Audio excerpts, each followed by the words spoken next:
आप अपने बच्चियों को खाली लक्ष्मी दान न दे। हमको लगता है कि लक्ष्मी दान दे दिया तो हो गया। वो लक्ष्मी के साथ साथ सरस्वती और माँ दुर्गा भी दे। अगर ये तीनों का कॉम्बिनेशन लड़कियों के पास है तो कल को कोई भी उन्हें हरा नहीं सकता। आज तक मेरे को कोई भी कॉर्पोरेट स्पॉन्सर नहीं है मेरे इवेंट में, और ना तो मैं कोई भी आर्टिस्ट से एंट्री फ़ी लेती हूँ और ना मैं टिकट बेचती हूँ। This is purely and purely on merit basis. आज के तारीख में अगर एक अच्छे आर्टिस्ट को परफॉर्म करना है तो उसको पैसा भरना है वो स्टेज के लिए। 7 साल का कोर्स करो, मेकअप करो, कॉस्ट्यूम दो और प्लस पैसा भरो और परफॉर्म करो। क्या होता है, क्लासिकल डांसर्स को वैसा मंच नहीं मिलता। ये लाइट साउंड ज़्यादा से ज़्यादा मंदिर में परफॉर्म करो या सार्वजनिक प्रोग्राम में परफॉर्म करो या पॉलिटिकल इवेंट में मिलता है या कोई भी क्लब इवेंट्स में मिलता है। तो मुझे था कि एक मंच ऐसे क्रिएट करो कि वहाँ पर उनको मज़ा आए परफॉर्म करके। They also feel that flavour and that stage, that light, that sound. आज के तारीख में एक आर्टिस्ट को क्या चाहिए मालूम? एक अच्छा मंच और उन्हें अप्रिशिएट करने वाला ऑडियंस। लोगों के मन में नवी मुंबई इस अ गाँव। टू बी वेरी ऑनेस्ट, मैं साउथ मुंबई में काम करती हूँ तो लोगों को लगता है ओ नवी मुंबई से आती है, ओ कोपरकेन्ना से आती है, वाशी से आती है। तो उनके दिमाग में अभी भी नवी मुंबई एक गांव है। हाय दोस्तों, आज हमारे साथ है सिंधु नायर। सिंधु नायर की कई सारी पर्सनालिटी एक्चुअली एक जगह जमा हो जाती है। तो फाइनेंस एक्सपर्ट भी है एंड इसके साथ में सिंधु जो है वो एक क्लासिकल डांसर भी रह चुकी हैं। तो इन्होंने अपना एक ग्रुप 2020 में इन्होंने शुरू किया था। आज छोटे एक्चुअली अरसे में आई थिंक मैं कहूँगा कि एक बुलंदियों को छुआ है। नवी मुंबई हो या मुंबई में घुंघरू एक नाम हो चुका है। इसका भी डांस का परफॉर्म होता है, कुछ भी होता है तो वो घुंघरू में आना अपना एक सपना समझने लगता है। फाइनेंस जो प्रोफेशन है उनके साथ में इसको हैंडल करना, तो पूरी स्टोरी हम जानते हैं। सिद्धू जी, थैंक यू वेरी मच, आपने वक्त निकाला। एक्चुअली डांस हमेशा से ना एक हीलिंग प्रोसेस की तरह से देखा गया है। काफी सुना होगा कि डांस के काफी किसी को डिप्रेशन होता तो वो डांस कर ले तो वो हील हो जाता है। तो आपने अपने प्रोफेशन के साथ ये जो डांस में आपने अपना करियर ऑब्वियसली पैरेलली बनाया है, तो कैसे सोच आई आपकी कि आपने डांस में आना प्रेफर किया? I am blessed to be born as a artist. अच्छा, ओके। और प्रोफेशन तो चाहिए क्योंकि घर चलाना है। हमारा ब्रेड एंड बटर तो मेनली वहाँ से ही आता है। बिल्कुल बिल्कुल।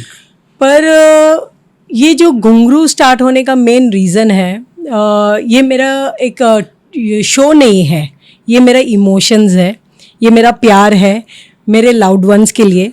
मेरा भाई मेरे साथ हमेशा डांस करता था, छोटा भाई, उसका नाम रवि धर्मन था। अच्छा, अच्छा। वो 29 एज में वो ही एक्सपायर्ड, अच्छा, ड्यू टू मेडिकल रीजंस। पर सब लोग जब मौन मनाते हैं, मैं इसको सेलिब्रेशन ऑफ लाइफ किया। ओके। मैं उसे जिंदा रखना चाहती हूँ अपने साथ लाइफ लॉन्ग। इस सोच के साथ कि आपका भाई आपके साथ में नाचा करता था। यस, वो हमेशा ही मेरे साथ है और मेरे को उसका ऑरा फील होता है। अच्छा। तो मैं ये जो मेनली मैंने स्टार्ट किया, एक ट्रिब्यूट शो करके स्टार्ट किया। 15 मई को उसका डेथ एनिवर्सरी है और उस दिन मैं इसका पोस्टर लॉन्च करती हूँ और जून में मैं इसका शो करती हूँ।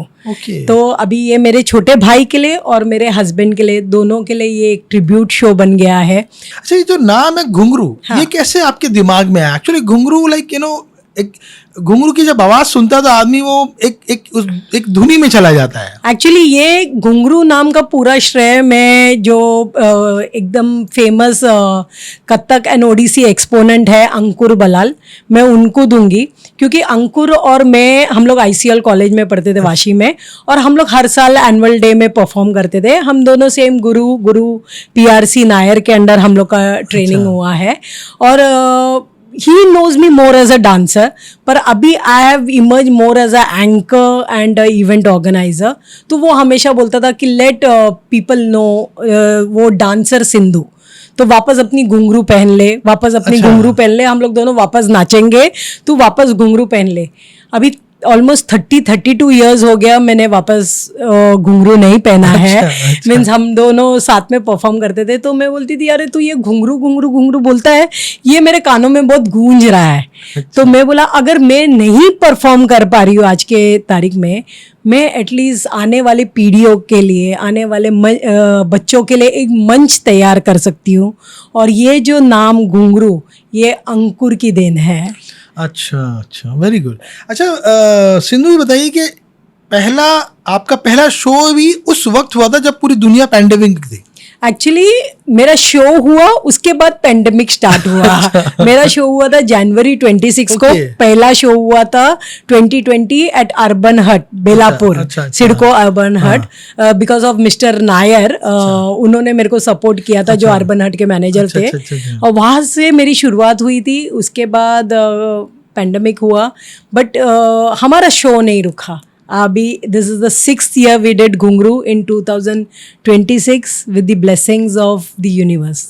अच्छा, लेकिन जब दूसरा साल हुआ था ऑब्वियसली उस वक्त पैंडेमिक तो चल ही रहा था, तो हाँ. उस वक्त क्या चैलेंजेस है? क्योंकि काफी ग्रुप को बुलाना एक साथ, उनको कैसे उसको मैनेज किया? एक्चुअली हम लोग ने ना 25 ग्रुप से स्टार्ट किया था फॉर 2020 में, और 450 आर्टिस्ट थे। सेकेंड ईयर ऐसा हो गया कि मेरे गुरुजी ने भी कंफर्मेशन दे दिया आर्टिस्ट को, और मेरे पास नई एंट्रीज आई, मैंने भी दे दिया। तो ऐसा हो गया कि जहाँ 25 थे वहाँ पर 50 ग्रुप हो गए। अभी हमने तो एक बार कमिट कर दिया, तो मेरी गुरु ने बोला अगर आर्टिस्ट सामने से तेरे पास आए हैं तो उनको मना नहीं करना, जितना तेरे से पॉसिबल है तो करना। तो उस year second year in spite of the pandemic we did it with 50 groups and 750 artist. Okay, and that was means वो टाइम पे ऑलमोस्ट थोड़ा सेटल हुआ था। We got a chance to do it. And then it went on growing and growing, and today घुंगरू family from 25 groups and 450 artists, आज ये बड़ी family बन चुकी है of 120 groups with 1600 plus artists this from year. all over From India. all over India. क्या बात है? We had from Bahrain also last time. अच्छा. Yeah, this time actually UK से भी एक आने वाले थे, पर उनका लास्ट मोमेंट में कुछ ट्रेजेडी हुआ उनके फैमिली में। But artists have also started approaching internationally and coming forward and performing over here. Amazing. क्योंकि मैंने खुद भी देखा है एक्चुअली ना, आपके मंच पे इसको बोलना चाहिए, मेरे ख्याल से एक डांस का मिक्सचर है। मतलब कि वो ऐसा नहीं कि सिर्फ एक पर्टिकुलर आपका फोक है, उसके बाद में क्लासिकल है, उसके बाद में जिसको भरतनाट्यम कहते हैं वो भी है, मतलब सारी चीज़ें मिक्स है। तो इतना सारा एक स्टेज पे एक ही जगह पे लाके रख लेना एक अनोखी चीज़ है एक्चुअली, ऐसा नहीं कि वही। सिंधु जी, जैसे कि आजकल के दौर में डांस को लोग कैसे ले रहे हैं? मतलब कि एक हॉबी बन के रह गई है, लोग इसको सीरियसली भी इसको करियर बना रहे हैं? सबसे पहले ना मैं पेरेंट्स को बोलना चाहूँगी कि क्या करते हैं हम लोग बचपन से ना अपने बच्चों को डांस सिखाते हैं, और जब वो 9th-10th में आते हैं उनका अरंगेटम कर देते हैं, और उसके बाद उनको घर पे बिठा देते हैं। अरंगेटम का मतलब ही है कि now you are ready for the stage. अच्छा, हाँ, तो यानी अरंगेटम हो गया कि वो बच्चा स्टेज पे आ सकता है। कौन सा वर्ड है? अरंगेटम इज लाइक एन एग्जाम। आप 7 साल 8 साल का कोर्स करते हो, फिर आप अरंगेटम करते हो, then you are ready for the stage. Actually उसके बाद आपकी घुंघरू आप का पहचान बनता है। पर आजकल जैसे आप अपने स्कूल में बच्चों को भेजते हो, तो आप काम पे भी भेजते हो, कॉलेज भी भेजते हो, तो उसी तरह उनको अपना पैशन फॉलो करने दीजिए। मैं वही प्रूव करना चाहती हूँ, मैं मेरे प्रोफेशन में रहते हुए भी मैं मेरा पैशन फॉलो कर रही हूँ। प्रोफेशन भी इम्पोर्टेंट है क्योंकि उससे ही हमारा घर चलता है, that gives us bread and butter. वो अगर नहीं है तो मैं शायद आज अपना पैशन आगे लेके नहीं जा सकती। पर आप दोनों को टाइम दो, और फैमिली को बोलती हूँ सपोर्ट करो अपने आने वाले बच्चों को, क्योंकि अगर हमने अपने कल्चर को नहीं बचाया आज, ये कल बुक में रह जाएगा। हम भरतनाट्यम, मोहिनीअट्टम, कुचिपुड़ी, छाऊ, यक्षगाना, ये सब बुक में पढ़ेंगे कि ऐसा भी एक आर्ट फॉर्म हमारे भारत में था। तो हमारी संस्कृति को जपना हमारा कर्तव्य है। सही बात है, बिल्कुल सही बात। एक्चुअली पेरेंट्स को समझना चाहिए, वो सिर्फ मतलब उसको कंटिन्यू रखे डांस को, क्योंकि जैसे हमने ऑलरेडी बात करी है कि डांस कहीं ना कहीं एक हीलिंग उसमें प्रॉपर्टीज भी है। देखो, ये खाली पेरेंट्स में ही नहीं, ये हमारे समाज पे भी लागू है, क्योंकि कल को लड़की शादी करके जाती है, मैं क्या बोलती हूँ, आप अपने बच्चियों को खाली लक्ष्मी दान न दे। हमको लगता है कि लक्ष्मी दान दे दिया तो हो गया, वो लक्ष्मी के साथ साथ सरस्वती और माँ दुर्गा भी दे।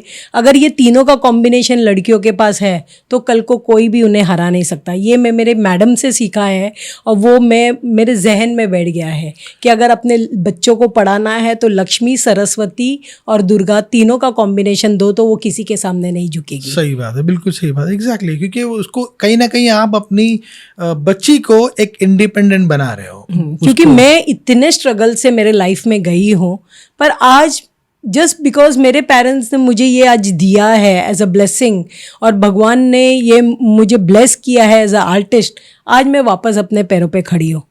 एक कहावत है कि कलाकार कभी भूखा नहीं मरता। सही बात है, बिल्कुल। कितनी भी तकलीफ आए वो अपनी राह जरूर ढूंढ निकालता है। बिल्कुल बिल्कुल बिल्कुल। सिंधु जी, आप बताइए कि ये जो घुंघरू जो है आपने नॉन कमर्शियल आपका है, ये काफ़ी आपका सिर्फ मेरिट बेस पे ही आपने, तो इतना बोल्ड डिसीजन आपने कैसे लिया? क्योंकि ऑब्वियसली सारी चीज़ों के लिए कहीं ना कहीं बहुत सारा बैकिंग चाहिए होता है, तो ये कैसा डिसीजन आपके दिमाग में आया? अगर आपने देखा है आज तक मेरे को कोई भी कॉर्पोरेट स्पॉन्सर नहीं है मेरे इवेंट में, और ना तो मैं कोई भी आर्टिस्ट से एंट्री फी लेती हूँ और ना मैं टिकट बेचती हूँ। This is purely and purely on merit basis. 2-4 groups कभी कभी ऊपर नीचे हो जाते हैं, आई डोंट डिनाई, बट फिर भी हम लोग पैसा लेके कोई भी ग्रुप्स को ऐसे एंट्री नहीं देते हैं। अगर मुझे ये कमर्शियली करना था तो 4 स्लॉट को मैं अगर बुक माई शो में भी डालूं तो this tickets will sell like hot cakes. पर मैं चाहती हूँ कि डिजर्विंग आर्टिस्ट को एक मंच मिले। आज के तारीख में अगर एक अच्छे आर्टिस्ट को परफॉर्म करना है तो उसको पैसा भरना है वो स्टेज के लिए। 7 साल का कोर्स करो, मेकअप करो, कॉस्ट्यूम दो और प्लस पैसा भरो और परफॉर्म करो। एटलीस्ट अगर आप उन्हें कुछ दे नहीं सकते, एटलीस्ट उनसे कुछ लो भी नहीं। हाँ, अगर वो अपनी इष्ट से कुछ दान देना चाहते हैं for the festival and they want to support the festival, they are welcome to do that. But हम किसी से भी मांगते नहीं है। और and I am blessed with having good friends in my life and art lovers. वो लोग आगे बढ़कर वो लोग खुद होके, कोई 2000 देता है, कोई 3000 देता है, कोई 5 देता है, कोई 50 देता है, कोई लाख रुपया देता है।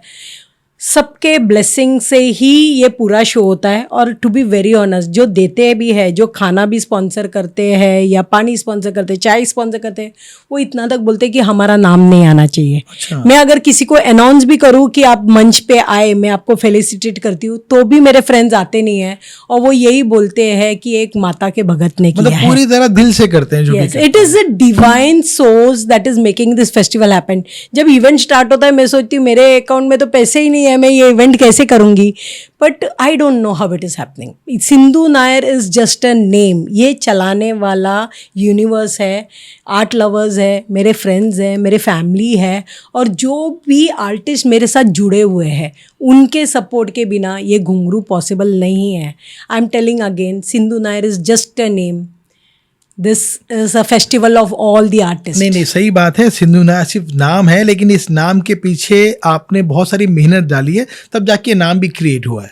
अच्छा, ये मुझे बताइए कि ऐसा कोई अभी तक ऐसा कोई मोमेंट आया हो कि जब ना कोई किसी डांसर ने आपके मंच पर आके डांस किया, उसके बाद में सडनली ना उसका लाइफ चेंज हो गया, या उसने कुछ एक ऐसा डिसीजन लिया कि मतलब आज कहीं की कहीं है वो, ऐसा कुछ? ऐसे तो काफ़ी आर्टिस्ट है, बट सब अपनी अपनी कला के वजह से आगे बढ़े हैं। हमने तो खाली एक मंच प्रोवाइड किया है। पर एक बच्ची का नाम मैं यहाँ पर लेना चाहती हूँ और हक से लेती हूँ।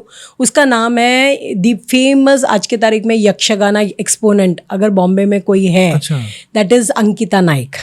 अंकिता नाइक 2020 में एक छोटी लड़की के तौर में मेरे मंच पे आके उसने यक्षगाना परफॉर्म किया था। और उस मंच पे परफॉर्म करने के बाद आज वो इतनी बड़ी नामचीन स्टार हो गई है कि आज वो सारे रियलिटी शोज़ में यक्षगाना का कोरियोग्राफी, कॉस्ट्यूम, मेकअप वो करती है। एंड अभी हाल ही में जो शंकर महादेवन जी का बहुत बड़ा शो हुआ था जहाँ पर Mukesh Ambani and Shaan and all were performing, she was there on that stage. तो दैट इज़ अ ब्लेसिंग। और वो हमेशा बोलती है कि मेरा बच्चा है, और मैं भी उसे बहुत प्यार से बोलती हूँ। जैसे कोई माँ को बहुत खुशी होती है अपने बच्चों को बढ़ते हुए देखने को, सेम मुझे वो खुशी होती है। ये एक मंच खाली एक जरिया था, इसके थ्रू उसे और प्रोग्राम्स मिले। मेरे सारे आर्टिस्ट को प्रोग्राम मिले। मेरा जो घुंघरू का फर्स्ट स्टेज था उसमें पहला लावनी का थिरक अपने फेमस लावनी सम्राट अश्मिक कामटे ने लगाया था, और आज भी हर साल आके वो उसी नशे से अच्छा। परफॉर्म करता है और पूरी पब्लिक वेट करती है उसका परफॉर्मेंस देखने कि कभी अश्मिक आएगा और कभी वो पब्लिक में घुसेगा, कभी परफॉर्म करेगा। ऐसे सारे एक से बढ़कर एक आर्टिस्ट है मेरे, मैं नाम लेने जाऊँ तो मेरे को पूरा 120 आर्टिस्ट का नाम लेना लास्ट पड़ेगा। इवेंट में था वहां पर, मुझे एक्चुअली खुद भी मजा आया, देख के मजा आया, मतलब इतना मुझे खड़ा होना पड़ा, एक्चुअली सीट नहीं थी आपके पास। मैंने बोला हाँ, नहीं। ये टाइम एक्चुअली इतना हाउसफुल था कि लोग सीढ़ियों में बैठे थे। हाँ। That is the success of the I really enjoyed यार, you know। एंड पब्लिक को पता नहीं चलता टाइम कैसे जाता है, क्योंकि एक के बाद इतनी वैरायटी आती है नहीं, ना। वो आपने देखा होगा ना, कभी कभी कोई ना सामने भाषण दे रहा, बोर हो रहा, तो अच्छी जगह पे सो जाता है। हाँ। इंटरेस्टिंग चीज चल रही है तो तुम उसको खड़ा करो या बिठाओ, वो बराबर देखेगा। तो ऐसा माहौल होता है।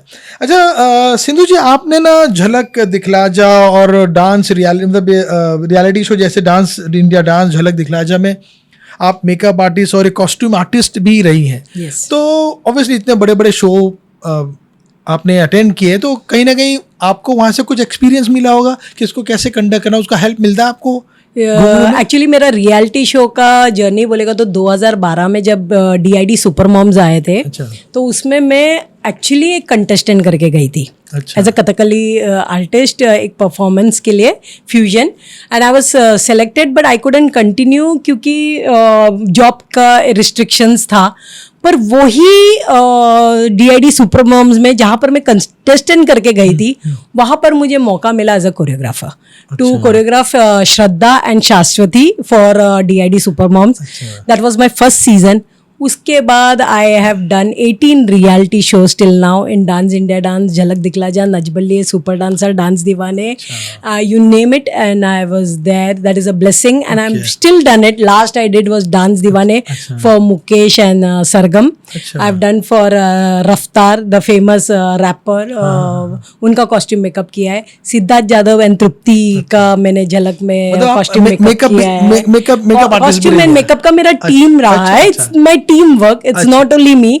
जैसे खाली नाम मेरा है, पर पूरी बेसिकली तो आपको आता ही है पूरा ना। जो वर्क है वो हमारे टीम का है। हरिदास मास्टर है, प्रजेश है, मुर्गन सर है जो मेरे साथ जुड़े हुए हैं। उनका सबका मेहनत है इसमें। उसी तरह we did for Prince Narula and Yuvika, तो अच्छे अच्छे वैभव एंड सक्षम का करने को मिला, तो अच्छे अच्छे आर्टिस्ट का हमको करने मिला है। That is a blessing. तो मतलब वहां से आपको एक आइडिया लगा हाँ, कि तो वो मंच देखती थी ना, तो मुझे ऐसा लगता था कि क्या होता है, क्लासिकल डांसर्स को वैसा मंच नहीं मिलता। ये लाइट साउंड, ज़्यादा से ज़्यादा मंदिर में परफॉर्म करो या सार्वजनिक प्रोग्राम में परफॉर्म करो या पॉलिटिकल इवेंट में मिलता है या कोई भी क्लब इवेंट्स में मिलता है। ये जो लाइट साउंड, ये क्लासिकल और फोक को नहीं मिलता। तो मुझे था कि एक मंच ऐसे क्रिएट करो कि वहां पर उनको मजा आए परफॉर्म करके। They also feel that flavour and that stage, that light, that sound.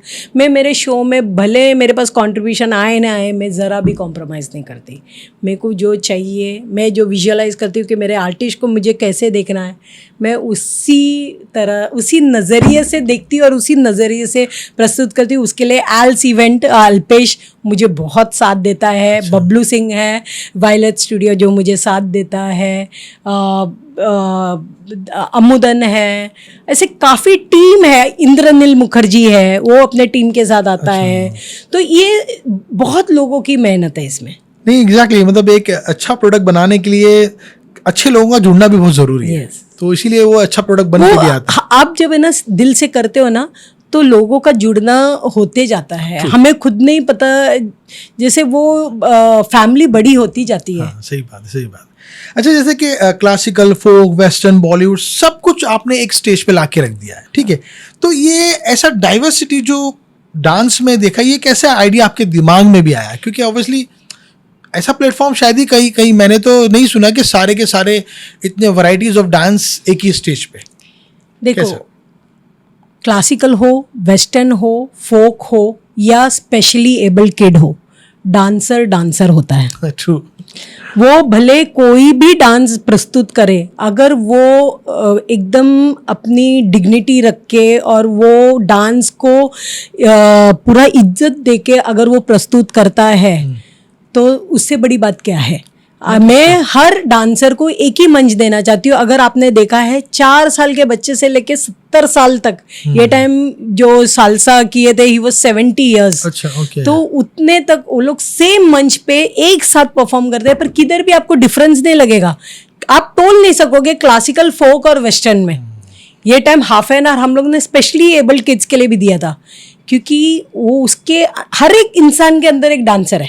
Exactly. वो अपने आप को कैसे प्रेजेंट करता है वो बहुत मायने रखता है। अच्छा, ये जब डांस के जो ग्रुप्स आपके पास आते हैं तो ये इनका डांस ऑलरेडी आप देखते हो खुद ही पर्सनली? हाँ। तो ऐसा नहीं कि मतलब वो लोग एक्चुअली जो क्लासिकल डांस है उसकी क्यूरेटर मैंने गुरु जयश्री नायर को किया है। अच्छा। Guru Jayashree Nair is one of the well known Mohiniyattam and Bharatanatyam exponent. Okay.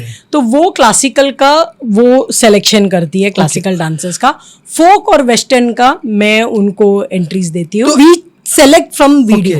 Okay. अच्छा, तो ऐसे भी ग्रुप्स आते हैं जिसको आप रिजेक्ट करती होंगे, ऐसे भी आते हैं? काफी जन बोलते हैं, हमें भी खराब लगता है, पर क्या है, हमें अपने टाइम स्लॉट में जितना हम फिट कर सकते हैं उतना ही ले सकते हैं। ये टाइम भी 80 groups were waiting. Okay. There were deserving groups and very good artist also, पर ऑलरेडी मेरा कमिटमेंट हो चुका है। क्या होता है, जनवरी में मैं जैसी स्लॉट ओपन करती हूँ, जनवरी में इटसेल्फ फुल हो जाता है okay. For the festival in June. अच्छा, और लोग फिर है ना मई जून में अप्लाई करते हैं पोस्टर देखने के बाद, पर तब Okay. तक तो हम लोग का फेस्टिवल ऑलरेडी ब्लॉक हो चुका है, क्योंकि आर्टिस्ट ऑल ओवर से ट्रैवल करते हैं तो उनको टिकट्स बुक करना है। तो वो हिसाब से हम लोग पहले ही अनाउंस करते हैं। तो किसी को भी अप्लाई करना है तो जनवरी में ही अपना प्रोफाइल Okay. और वीडियो भेजे। तो मेरा एक सजेशन ये भी है आपको कि आप इसको क्यों नहीं 1 से 2 या 3 दिन को बोलते हैं ना कि सर अगर festival आप रख मेरे सकते हैं। को स्पॉन्सर कर दोगे तो मैं एक हफ्ते मतलब का भी कर दूँ। पॉसिबिलिटीज है, मतलब है ना? देखो सर, क्या होता है, मैं ये जो फेस्टिवल करती हूँ उसमें स्टार्टिंग से ही, पहले सीजन से ही जितने भी आर्टिस्ट आते हैं उनको हम लोग सुबह का चाय नाश्ता, दोपहर का खाना, शाम का चाय नाश्ता, रात का खाना फ्री देते हैं। ओके। तो 1600 आर्टिस्ट को ये प्रोवाइड करना is not a easy task. 1600 artist को सर्टिफिकेट देना, 120 ग्रुप को मोमेंटोज एंड गिफ्ट देना, हाँ, और बिल्कुल, प्लस बिल्कुल, इतने टाइम स्लॉट में एडजस्ट करना। मेरे को ऑडिटोरियम का rent, generator cost, light, sound, खाना, चाय, नाश्ता, ये एक दिन का जब 2 दिन में हो जाता है। अगर मुझे अच्छा सपोर्ट मिले तो ये फेस्टिवल में इन फ्यूचर 2 दिन लेके जाना चाहती हूँ, ताकि ज़्यादा से ज़्यादा आर्टिस्ट को मंच मिले। exactly. पर अगर नहीं भी हुआ तो एक दिन जो करती हूँ मेरे को उसको जस्टिफाई करना है। मैं इसके लिए वही आर्टिस्ट को मंच देती हूँ कि मैं आपसे एंट्री फी नहीं ले रही हूँ, ना तो मैं टिकट बेचती हूँ। टिकट इसके लिए नहीं बेचती कि मैं चाहती हूँ कि अगर अपना बच्चा परफॉर्म कर रहा है, मम्मी डैडी टिकट लेते हैं, नाना नानी टिकट लेते हैं, नेबर्स टिकट लेते हैं, स्कूल के फ्रेंड्स टिकट लेते हैं। बिल्कुल। अपने ही बच्चों का प्रोग्राम देखने के लिए अपने फैमिली वालों को पैसा देना पड़ता है। इनफैक्ट आप आओ, फ्री में अपने बच्चों का भी प्रोग्राम देखो, उनको प्रोत्साहित भी करो, उसके साथ साथ उससे भी अच्छे और मंजे हुए आर्टिस्ट यहाँ पर मौजूद है, उनको भी देख के सीखे और अपने बच्चे भी देख के उनको सीखे। ट्रू।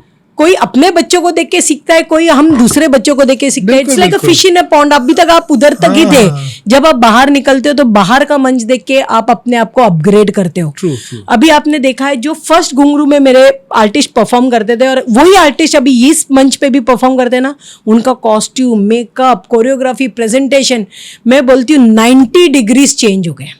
360 नहीं, वो 3 बार भी घुमा हो ना, उतना उन्होंने एफर्ट डाला है अपने इम्प्रूवमेंट के लिए, पॉलिश करने के लिए। सही बात है। उन्होंने 99.9% एफर्ट डाला है कि it's not a competition but it's become bigger than a competition. Sindhu ji, आप ये बताएं कि आजकल के डांसर्स जो हैं वो सबसे ज्यादा उनको किस चीज का स्ट्रगल से लोग गुजरते हैं? मतलब पैसे की वजह से, या उनको प्रेशर होता है, या टाइमिंग होता है? मतलब क्या है आजकल के डांसर्स को सबसे बड़ा struggle? Everything is a challenge.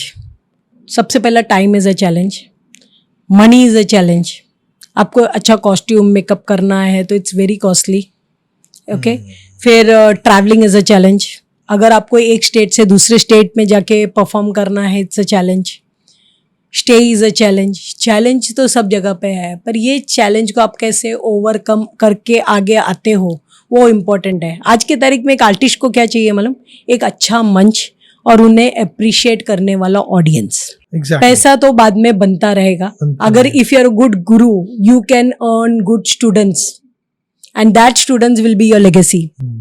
पर वो लेगेसी क्रिएट करने के लिए, उसकी कला दिखाने के लिए वो गुरु को और वो शिष्य को एक अच्छा मंच चाहिए. ऑब्वियसली आपने कहा भी है और आपकी शायद वो ख्वाहिश भी है कि आप नवी मुंबई को नेक्स्ट कल्चर हब बनाना भी चाहती हैं. Yes. ठीक है, आपको क्या लगता है कि आपके सामने क्या चैलेंजेस, क्या दुश्वारियां हैं इस बात को लेकर? इसको लेके मेरे को कोई भी चैलेंज नहीं लगता है, क्योंकि आवर नवी मुंबई इज एक्म्प्लिश्ड. लोगों के मन में नवी मुंबई इज अ गांव. टू बी वेरी ऑनेस्ट, मैं साउथ मुंबई में काम करती हूँ, तो लोगों को लगता है ओह नवी मुंबई से आती है, ओह कोपरकेन्ना से आती है, वाशी से आती है. तो उनके दिमाग में अभी भी नवी मुंबई एक गांव है, पर वो उनको नहीं पता it's such a beautiful and well developed city and we have great leaders over here who have molded the city into such a beauty. True. जब तक भारत से लोग यहाँ पर आएंगे नहीं, देखेंगे नहीं, परखेंगे नहीं, तब तक उनको समझ में नहीं आएगा. बिल्कुल. तो हम चाहते हैं कि एनसीपीए नवी मुंबई में भी हो, कल्ट नवी मुंबई में भी हो, बड़े बड़े पहले तो ब्रांड्स नहीं थे यहाँ पर, तो आज तो सारे ब्रांड्स भी आ गए, एयरपोर्ट भी आ गया. तो कल को नवी मुंबई को एक कल्चरल सेंटर मिलने से कोई नहीं रोक सकता. हम खाली छोटा प्रयास कर रहे हैं, सब आर्टिस्ट को यहाँ पर ला रहे हैं. एक दिन पूरे भारत से जब आर्टिस्ट आके नवी मुंबई में जब अपनी घुंघरू की गूंजती है, वो पूरे भारत तक जाती है. क्या बात है, सही बात है. मान लो कि एक कोई एस्पायरिंग डांसर्स अगर आपके पास आता है, वो अगर आपसे बोले कि यार मुझे इसमें ना करियर बनाना है, तो आप उसको एक क्या सॉलिड एडवाइस देना चाहोगे?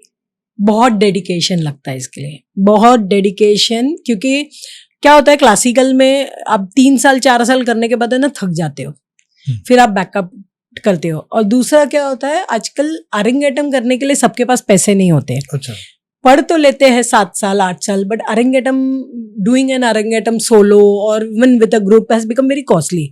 तो वहां पर आके लोग अपना सपना तोड़ देते हैं. अच्छा. मैं बोलती हूँ just completing arangetram does not become make you a dancer. You are born dancer from within. अगर आपने कुछ सीखा है, आप वो आगे लेके जाओ.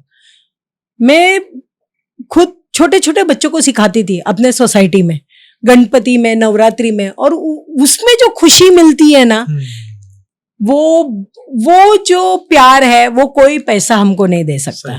तो सबसे पहले आपको बहुत रियाज लगेगा, बहुत डेडिकेशन लगेगा. You have to balance your work, your studies and your passion, तो ही ये आप आगे लेके जा सकते हैं. अच्छा, एक बात मैं आपसे, ऑब्वियसली मेरे दिमाग में या सभी के दिमाग में आती है कि आप कोई भी प्रोफेशन या कोई भी कला को अपना लो, तो कहीं ना कहीं आदमी सोचता है कि उससे मेरे को इनकम तो होना चाहिए. तो एक डांसर की इनकम का क्या इसका जरिया होता है? मतलब समझो लेट्स से कि मैंने सारी चीजें डेडिकेटेड करके अपने आप को परफेक्ट डांसर बना लिया, तो मैं कैसे पैसा भी कमा पाऊंगा? क्या होता है ना, आप खाली अपने आप तक वो कला को सीमित मत रखो. जब खाली आप अपने आप तक सीमित रखोगे, आपको लगेगा मैं ही एक एक्सपोनेंट रहूं, मैं ही सब नाम कमाऊं, मैं ही सब प्रोग्राम लूं, मैं ही सब करूं. वो मैं के चक्कर में वो वी छूट जाता है. जब आप मैं को तोड़ के वी की तरफ बढ़ते हो, जब आप आगे अपनी लेगेसी बनाते हो. जब मेरा भाई हमेशा बोलता था, जब तेरा स्टूडेंट क्लास लेने स्टार्ट किया, मैं सिखाती थी, फिर ऐसा हुआ मेरी स्टूडेंट ने क्लास लेना स्टार्ट हुआ, तो मेरे को थोड़ा ऐसा फील हो गया. अच्छा. तो मेरे भाई ने मेरे को एक सलाह दी कि that is the biggest proudest moment for you, क्योंकि आज तेरे स्टूडेंट उस लेवल तक आई है कि वो तेरे साथ खड़े होके क्लास ले रही है. Don't see it as a competition, see it as a blessing. और जिधर उसने सिखाना चालू हुआ, तू बैकआउट कर, उसको मंच दे सिखाने के लिए. जब अपने आने वाली लेगेसी आगे बढ़ती है और वो और बच्चों को आगे लेके जाती है, वो आपका सबसे प्लस पॉइंट है. And you can earn from that. You can, teaching is a good profession. अपनी कला को बांटो और उसका फीस लो, और उस तरह से भी आप कमा सकते हो, उस तरह से अपनी लेगेसी बना सकते हो. अच्छा, एग्जैक्टली. अच्छा सिंधु जी, आप मुझे बताओ कि आने वाले 20-30 साल के बाद आप घुंघरू को कैसे चाहेंगी कि लोग इसको कैसे याद रखें या कैसे उसको हमेशा दिमाग में रखें? क्या सोच है उसकी? पर मुझे एक यकीन है कि ये घुंघरू चलता रहेगा, ये लेगेसी चलती हाँ। रहेगी। ये आर्टिस्ट कम्युनिटी इसे 100% आगे लेके जाएगी। मैं हूँ या नहीं हूँ, मेरे बच्चे हैं जो मुझे बहुत सपोर्ट करते हैं। आज मेरे पीछे मेरा बेटा है सिद्धेश नायर, प्रतीक है जो मेरे साथ हमेशा खड़ा है, प्रियंका है जो मेरे अग्रवाल जो मेरे साथ खड़ी है, शुभांगी है, मंदार है, ऐसे बहुत चाहने वाले हैं जो मेरे साथ हमेशा खड़े हैं। मेरी सिस्टर है दीपा, उसकी बेटी वितिका, मेरी मम्मी सुशीला और मेरे मामा राजन जो हमेशा बैक स्टेज रहते हैं पूरे प्रोग्राम में सुबह से रात तक। मेरे गुरु जयश्री अक्का है और काफ़ी वेल नोन डांस एक्सपोनेंट जैसे लता सुरेंद्रन जी है, संदीप सोपारकर जी है। इनका सबका ब्लेसिंग्स मेरे साथ है, तो ये कभी नहीं रुकेगा। आज अगर मैं कर पाऊं तो मैं ना हर साल सोचती हूँ नेक्स्ट ईयर में घुंघरू कर पाऊंगी, नेक्स्ट ईयर में कर पाऊंगी। जब मैं अनाउंस भी करती हूँ, मैं जैसे बोला मेरे पॉकेट में भी पैसे नहीं होते हैं, पर इट जस्ट हैपेंस और मैं जैसे होता है वैसे करती हूँ। और मैं जो भी पेमेंट आता है ना वो पूरा मैं दिल से मैं ये इवेंट के लिए डालती हूँ। हाँ लाइट, हाँ साउंड, हाँ हो गया, चलो टिक करो, ये पैसा हो गया, खाना हो गया, नहीं हुआ मेरे फ्रेंड्स पूछते तेरे को क्या चाहिए, मेरा यार दोपहर का खाना नहीं हुआ, मेरे शाम के आर्टिस्ट। मेरा एक ही है कि मेरा कोई भी आर्टिस्ट मेरे मन से भूखा नहीं जाना चाहिए। Very good, very good. मेरा वही है कि वो मेरे अतिथि देवो भव, जितना मुझसे हो सकता है, भले एक चाय और एक समोसा ही क्यों नहीं, बट आई विल प्रोवाइड। पर खाना भी एकदम सात्विक खाना देती हूँ, 2 चपाती, भाजी, dal rice, achar, papad, because they are all from very dignified family. तो I need to take care of them as my guest. मेरे अतिथि है तो मैं उतना ही प्यार से करती हूँ। किधर कुछ ऊपर नीचे अगर होती है तो मैं क्षमा मांगती हूँ मेरे आर्टिस्ट से, बट वो बहुत प्यार से मुझे सपोर्ट करते हैं। नहीं बिल्कुल। अच्छा ये बताओ कि आप ऑब्वियसली जो जैसे कि आप प्रोफेशन में कैसे बैलेंस करते हो इन दोनों को? इट्स नॉट ईजी, हाँ it's not at all easy, क्योंकि मैं फाइनेंस फील्ड में हूँ। हाँ। और वहाँ पर मैं to be very honest 9 o'clock to 6 o'clock में फ़ोन भी अटेंड नहीं करती। अच्छा। तो डे टाइम में जो भी है मेरा बेटे को बोलती हूँ तू कोऑर्डिनेट करना, उसका नंबर दिया हुआ है मैंने ग्रुप में। तो जो भी आर्टिस्ट को अगर कुछ भी डाउट्स भी है तो वो या तो मेरा बेटा सिद्धेश या प्रियंका मेरी फ्रेंड है, वो लोग दोनों कोऑर्डिनेट करते हैं। आफ्टर ऑफिसर्स मैं उनसे कोऑर्डिनेट करती हूँ। तो कभी कभी ऐसा लगता है कि अरे ये फेस्टिवल में प्रोफेशन के साथ साथ इसको कैसे लेके जाओ, बिकॉज क्या होता है when I'm working I'm to be totally dedicated to my bread and butter। फिर वहाँ पर मैं डांस या मेरे शो के बारे में नहीं सोच सकती हूँ, क्योंकि वहाँ पर इतने क्लाइंट्स मेरे भरोसे पे मेरे को काम सौंपते हैं। तो मेरे को मेरे कंपनी के साथ और मेरे क्लाइंट के साथ हॉनेस्ट रहना बहुत मायने रखता है। That is for myself, not to prove anyone but for myself, क्योंकि मैंने मेरे काम के साथ जस्टिस किया। मैं जो पगार लेके जा रही हूँ मैंने उसको जस्टिफाई किया। बिल्कुल बिल्कुल। उसके बाद मैं मेरे आर्टिस्ट, मेरा पैशन को भी मेरे को अलाइव रखना है, मेरे प्रोफेशन को भी अलाइव रखना है, और ये मैं 30 साल से कर रही हूँ। And I have seen to it कि I don't do injustice to both of it. जिस दिन मेरा पैशन खत्म ना उस दिन सिंधु नायर खत्म, क्योंकि I am alive only because of this. When my husband expired in 2020, 1.5 साल मेरे पास जॉब नहीं था, मैं घर पे ही बैठी थी। मेरे सोसाइटी के सब फैमिलीज ने बोला सिंधु तू वापस स्टार्ट कर। छोटे छोटे बच्चे मेरे पास सीखने आए, मैं 600-700 रुपया फीस लेती थी, और वैसे मैंने वापस मेरा लाइफ उस जीरो से वापस वहां से स्टार्ट किया है। तो वो पाई का ग्रैटिट्यूड और वैल्यू मेरे को है, and it's because of that today again Sindhu Nair is standing on her feet. वो एक कहावत है, behind every successful man there is a woman, but behind every successful woman first there is a family who trusted her, a society who supported her. ये 2 चीज नहीं होता ना तो सिंधु नायर नहीं होती। सही बिल्कुल सही बोला आपने। तो सिंधु जी क्या एक मैसेज देना चाहोगी आप नई जनरेशन को जो इस डांसिंग के फील्ड में आना चाहते हैं? सबसे पहले कभी लाइफ में हार नहीं मानना। बहुत चैलेंजेस आएंगे, बहुत बहुत जन आपको तोड़ेंगे, मरोड़ेंगे, आपको आपकी मॉरल डाउन करेंगे। ऐसे भी हुआ है, लोगों को लगा कि you are out of the market, you can not do anything, पर if you have trust on your self, no one can stop you. Life में कभी भी जितनी बार गिरो, मैं तो बोलती हूँ रो दो, रोना आता है रो दो, क्योंकि वो अपना जो बैगेज है ना, वो जब तक नहीं निकलेगा ना, तब तक आप उसको जितना लेके चलोगे ना, आप आगे बढ़ नहीं पाओगे। जब भी आपको लगता है ना, मैं तो अकेले बैठ के बहुत रोती हूँ। कभी कभी वो मेरा भाई कभी कभी पहले मेरे को चिढ़ाता था, रुदाली करके, but I feel I should let of my emotions and start newly. Very good, that's another way. हाँ, एक छोटा मैंने एक आर्टिकल देखा था और वो मेरे जहन में इतना घर कर गया। एक छोटी सी हनी बी रोज सुबह 4-5 बजे सब पूरी दुनिया उठने से पहले आके हनी जमा करती है अपने छोटे से चोंच में और जाके इतना बड़ा हनी हाइव बनाती है। एक चिड़िया वहां पर बैठ के रोज देखती है कि ये हनी हाइव बना रही है। और जब वो हनी हाइव बहुत बड़ा होता है, आपको पता है वो हनी बी का जो क्वीन है, उसका जो डंक है, वो इतना स्ट्रांग होता है कि वो किसी को भी मार दे सकता है। पर एक सेल्फिश इंसान आता है, चाकू लेके एक झटके में वो हाइव को काट के पूरा हनी लेके जाता है।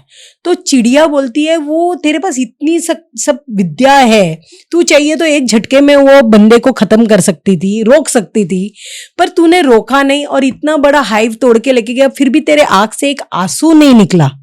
तो हनी भी क्या बोलती है पता है, उस बंदे को सिर्फ वो काट के लेके जाने की विद्या आती थी, पर ये हाइव वापस खड़ा करने की विद्या तो आज भी मेरे में है। सही।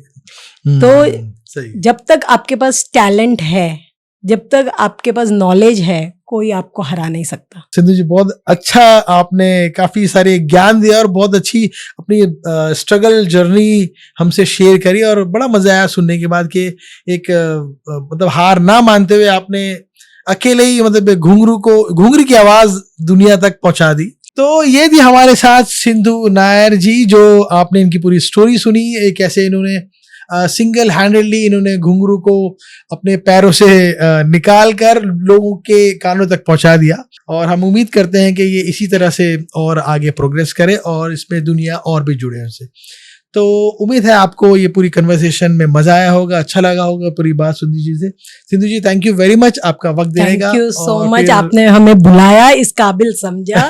It's a blessing, it's a this Sindhu Nair's घुंघरू, ये मैं मेरे सारे आर्टिस्ट कम्युनिटी को मैं समर्पित करती हूँ, ये जो आपका इंटरव्यू है, बिकॉज ये उनका इंटरव्यू है। Very good. इसी के साथ हम आपसे विदा लेते हैं। नेक्स्ट पॉडकास्ट में किसी नए गेस्ट के साथ, फिर किसी नई बात के साथ फिर आपके सामने हाजिर होंगे। तब तक के लिए अपना ख्याल रखिए। Thank you very much. Thank you so much.